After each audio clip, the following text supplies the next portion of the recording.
নমস্কার। মনুসংহিতায় নারী একটি বিতর্কিত আঙ্গিক। এ বিষয়ে প্রথম পর্বে নারীর অধিকার, নারীর কর্তব্য বিষয়ে অনেক কথাই বলেছি এবং এ কথাও বলেছি যেহেতু মনুসংহিতা একটি সংকলন গ্রন্থ, এখানে অনেক বৈপরীত্যমূলক মতবাদের সমাবেশ ঘটেছে। ভৃগু এর সংকলক হিসাবে পরিচিত। তো আজকে নারীর উচ্চ মর্যাদা এবং নারীর সম্মান স্থাপনের ক্ষেত্রে প্রাচীন যুগে আরও অনেকগুলো শ্লোকের অবতারণা আজকে করব মনুসংহিতা থেকে। আর মনুসংহিতার নবম অধ্যায়ে উল্লিখিত হয়েছে যে নারীদের রক্ষণাবেক্ষণ সকল বর্ণের পক্ষে শ্রেষ্ঠ ধর্ম। অন্ধ, পঙ্গু, দুর্বল স্বামীরা নিজের স্ত্রীকে রক্ষার জন্য যত্ন করবে। এটা মনুসংহিতার নবম অধ্যায়ের 6 নম্বর শ্লোকে বলা হয়েছে। এতে নারীদের বা স্ত্রীদের গুরুত্ব বৃদ্ধি পেয়েছে। মনুসংহিতায় অর্থের হিসাব, খরচ করা, গৃহস্থালী শুদ্ধ রাখা, ধর্মকর্ম সমূহের আয়োজন করা, অন্ন পাক করা, শয্যা আসনাদি তত্ত্বাবধান করা ইত্যাদি সকল কাজেই স্ত্রীদের নিয়োগ করার নির্দেশ দিয়েছেন মনুসংহিতার নবম অধ্যায়ের 11 নম্বর শ্লোকে। এতে প্রমাণিত হয় যে সে যুগে গৃহস্থালী এবং সাংসারিক কাজে নারীর স্বাধীনতার পূর্ণ স্বাধীনতা ছিল এবং নারীরা নিজের আনন্দেই এই স্বাধীনতা উপভোগ করতেন। বিষ্ণু সংহিতার 99তম অধ্যায়ে জগন্মাতা লক্ষ্মীদেবী বলেছেন, বিভূষিতা পতিপরায়ণা মিষ্টভাষিণী আমুক্ত হস্তা পুত্র কল্যাণবতী সংযতেন্দ্রিয়া গৃহমার্জনকারিণী কলহ বিমুখী দয়াবতী নারীদের মধ্যেই আমি অবস্থান করি। এখন মনুসংহিতায় স্ত্রীর সম্মানার্থে অনেক শ্লোক উল্লিখিত হয়েছে, সেইগুলো আজকে অবতারণা অবশ্যই করব। এই গ্রন্থে স্ত্রীকে স্ত্রীর সঙ্গে তুলনা করা হয়েছে। স্ত্রীদের সম্মান সহ গৃহে স্থান দেওয়া উচিত। স্ত্রী হচ্ছে গৃহের শ্রী, অর্থাৎ শোভা বৃদ্ধি করে। স্ত্রীরা সন্তানের জন্ম দেয়, পালন করে বলেই তারা সৌভাগ্যবতী। তারা গৃহের দীপ্তি বৃদ্ধি করে, শোভা। মনুসংহিতার নবম অধ্যায় 26তম শ্লোকে বলা হয়েছে, প্রয়োজনার্থং মহাভাগা পূজার্হা গৃহদীপ্তয় স্ত্রী ও শ্রিয়শ্চ গৃহেষু চ ন বিশেষস্তি কষ্টন। সাধ্বী স্ত্রীর প্রশংসা আগের দিনই প্রথম পর্বে করেছি, 5ম অধ্যায় করা হয়েছে। নবম অধ্যায়তেও কিছু করা হয়েছে 29 নম্বর শ্লোকে। বিপরীতভাবে ব্যভিচারিণী স্ত্রী নিন্দাও করা হয়েছে। এবারে প্রসিত পত্রিকা স্ত্রীর উদ্দেশ্যে নবম অধ্যায় যে আইনগুলো বিহিত হয়েছে সেগুলো অবশ্যই বলবো। এই বিষয়ে নবম অধ্যায়ে বলা হয়েছে যে বিদেশ যাবার প্রয়োজন হলে স্ত্রীর গ্রাসাচ্ছাদনাদির ব্যবস্থা করে তবেই স্বামী বিদেশ যেতে পারতেন, নইলে দারিদ্র্যে উৎপীড়িত হলে স্ত্রী দূষিত হতে পারে। নবম অধ্যায় 74 নম্বর শ্লোকে স্বামী যদি স্ত্রীর গ্রাসাচ্ছাদনাদির ব্যবস্থা করে বিদেশ যান তবে স্ত্রীরও কর্তব্য নিয়ম পালন করা, এটাও উল্লিখিত হয়েছে। আর স্ত্রীর বৃত্তির ব্যবস্থা না করেই যদি বিদেশে অবস্থান করেন তাহলে স্ত্রীরও উচিত যে সুতো কাটা প্রভৃতি অনিন্দিত শিল্পকর্ম করে জীবিকা অর্জন করা। এই কথাও মনুসংহিতা নবম অধ্যায়ের 75 নম্বর শ্লোকে বলা হয়েছে। তবে স্বামী যদি ধর্মকার্যের জন্য বিদেশ গিয়ে থাকেন তাহলে 8 বছর, বিদ্যার্জনের জন্য বিদেশ গেলে 6 বছর, যশলাভের জন্য গেলে 6 বছর, কামোপভোগের জন্য বিদেশ গেলে 3 বছর স্ত্রীর অপেক্ষা করা উচিত। এই কথাটা নবম অধ্যায়ের 76 নম্বর শ্লোকে বলা হয়েছে। তবে বর্তমানে নারী তার নিজের অনেক বেশি স্বাধীনতা ভোগ করে, সে নিজেই সিদ্ধান্ত নিতে পারে। প্রাচীন সমাজে নারীর পুনর্বিবাহের ব্যবস্থা ছিল, এই কথা অর্থশাস্ত্রে বলা হয়েছে। স্বামী নিজ দীর্ঘপ্রবাসী, রাজদ্রোহী, হত্যাকারী বা ক্লীব হলে স্ত্রীরা তাকে ত্যাগ করার স্বাধীনতা তাদের ছিল। তবে মনুসংহিতাতেও এই কথা বলা হয়েছে যে হ্যাঁ, তাদের পরপূর্বা বলা হতো যে নিজ স্বামীকে ত্যাগ করে যদি তারা উত্তম কোনো পুরুষকে বিবাহ করতেন। আগের দিনই বলেছি কথাটা। এখন পুনর্বিবাহের ক্ষেত্রে অর্থশাস্ত্রে বলা হয়েছে যে স্বামীর ভাই বা দেবরের সঙ্গেই পুনর্বিবাহ হতো। স্বামীর পরিবারের বাইরে কাউকে বিবাহ করলে ব্যভিচার বলে গণ্য করা হতো। অনুরূপভাবে মনুসংহিতাতেও দেখা যায় যে গুরুজনের আদিষ্ট কোনো বিধবা স্ত্রী দেবরকে বিবাহ করার স্বাধীনতা তাদের ছিল। একে বলা হতো নিয়োগ প্রথা। মনুসংহিতার নবম অধ্যায়ের 59তম শ্লোকে এবং 62তম শ্লোকে বলা হয়েছে যে স্ত্রী, এক্ষেত্রে খানিকটা এটা ঠিকই যে পুরুষতান্ত্রিক সমাজের আধিপত্য এখানে কায়েম রয়েছে। তবে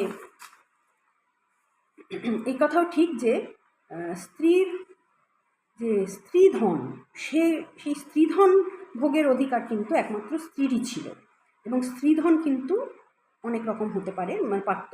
6 প্রকার। অর্ধগ্নি, যেটা পিতা প্রভৃতির দ্বারা বিবাহে প্রদত্ত ধন। অর্ধবাহনী, বিবাহের পর পিতৃগৃহ থেকে যখন নারী প্রতিগৃহে আসতো তখন যে ধন লব্ধ হতো। এবং প্রীতিদত্ত, প্রীতিদত্ত মানে প্রীতিপূর্বক স্বামীরা স্ত্রীকে যে ধন দিত। ভাতৃদত্ত, মাতৃদত্ত, পিতৃদত্ত, এই সমস্ত স্ত্রীধন স্ত্রীর মৃত্যু হলে সন্তানরাই পেত, এ কথাও মনুসংহিতাতে 195তম শ্লোকে বলা হয়েছে। এবারে আসি একান্নবর্তী পরিবার। সে সময় সে একান্নবর্তী পরিবারে স্ত্রীরা সাধারণত কিছু বৃত্তাদি সঞ্চয় করলেও তারা স্বামীর অনুমতি ছাড়া কিন্তু যথেষ্ট ব্যয় তারা করতে পারত না। এই কথাটা এখানে স্ত্রীর অধিকার সীমিত হলেও স্ত্রীদের সপক্ষে একটি কথা অবশ্যই বলা হয়েছে যে স্বামী জীবিত থাকাকালে স্ত্রী যে সমস্ত অলংকার স্বামীর অনুমতি নিয়ে ধারণ করতেন, স্বামীর মৃত্যুর পর কিন্তু তার ভ্রাতা বা পুত্রেরা তা ভোগ করতে পারবে না। যদি করে তবে তারা পাপী হবে। 9ম অধ্যায়ের 200তম শ্লোকে বলা হয়েছে। এবারে স্ত্রীদের প্রশংসা করে যে উচ্চ মর্যাদা দেওয়া হয়েছে এমন অনেকগুলো শ্লোক অবতারণা করব সেই সব শ্লোকের, যেখানে নারীর সম্মান এবং অবস্থান ধর্মশাস্ত্রের যুগে যে উচ্চে ছিল তা প্রমাণিত হয়। এখন প্রথমেই বলি যে 3য় অধ্যায় পূর্বে যে 2য় অধ্যায়, সেখানে কিন্তু বিবাহ সংস্কারের দ্বারা নারীর উপনয়ন সংস্কার প্রাপ্ত হয়, এ কথাই যেন বলা হয়েছে। এবং গৃহস্থলাদির কাজে যে নারীর পূর্ণ অধিকার, এটা তো আগেই বলেছি। গৃহস্থলাদি কাজ অনেকটা নারীর কাছে গুরুগৃহে অগ্নি পরিচর্যার ন্যায় ছিল। মনুসংহিতার 3য় অধ্যায়ে 56, 57, 58, 59, 60 এবং 62 এই শ্লোকগুলো স্ত্রীদের উচ্চ মর্যাদার কথা ব্যক্ত করে। এই 6টি শ্লোক স্ত্রীদের কাছে বিশেষ গর্ব এবং শ্লাঘার বিষয়। মনুসংহিতার মতো প্রাচীন ধর্মশাস্ত্রে স্ত্রীদের পূজা করার কথা উল্লিখিত হয়েছে। নারী তথা স্ত্রীর মূল্য প্রাচীন সমাজে যে স্বীকৃত ছিল সে কথাগুলো এই শ্লোকগুলো থেকেই জানা যায়। একটি শ্লোক বলি, মনুসংহিতার 3য় অধ্যায় 56তম শ্লোক। যত্র নার্যস্তু পূজ্যন্তে রমন্তে তত্র দেবতাঃ, যত্রৈতাস্তু ন পূজ্যন্তে সর্বস্তাস্তা ফলাক্রিয়া। অর্থাৎ যে বংশে স্ত্রীলোকেরা বস্ত্র অলঙ্কারের দ্বারা পূজিতা বা সমাদরপ্রাপ্ত হন সেখানে দেবতারাও প্রসন্ন থাকেন, আর যেখানে তা হয় না সেখানে কিন্তু সমস্ত ক্রিয়াই, অর্থাৎ যাগ, হোম, দেবতার আরাধনা, সমস্ত ক্রিয়াই কিন্তু সেখানে নিষ্ফল হয়। এইভাবে 57তম শ্লোকেও বলা হয়েছে যে বংশে ভগিনী ও গৃহস্থের স্বপিণ্ড স্ত্রী, কন্যা, পুত্রবধূ এরা ভূষণ, আচ্ছাদন, খাদ্যাদির অভাবে দুঃখিনী হয়, সেই বংশ কিন্তু অতি শীঘ্র ধ্বংসপ্রাপ্ত হবে। 58তম শ্লোকে বলা হয়েছে 3য় অধ্যায়ে যে বংশকে উদ্দেশ্য করে ভগিনী, পত্নী, পুত্রবধূ স্ত্রীলোকেরা অনাদৃত হয়ে অভিশাপ দেন সেই বংশ কিন্তু ধন, পশু প্রভৃতির সাথে সর্বতোভাবে বিনাশপ্রাপ্ত হবে।